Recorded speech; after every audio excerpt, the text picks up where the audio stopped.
Hi everyone! If you're having a trouble sending messages on Instagram, don't worry. I'll walk you through some quick fixes to solve the issue.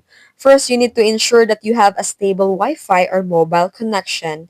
Then, close the Instagram app completely. Restart your phone and open the Instagram app again.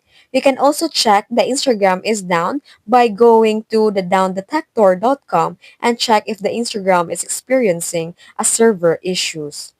Then open the Instagram app and go to your profile. Tap the three lines in the top right corner. Select the settings and privacy and go to Creator, Tools, and Controls.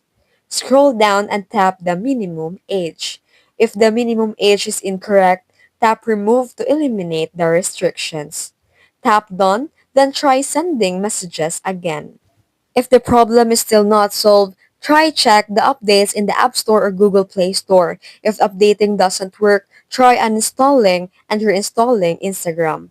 Then the final tip, if none of these work, try switching to a personal account instead of a professional and once see if the messaging works. And that's it. If you found this video helpful, please don't forget to like and subscribe for more Instagram fixes.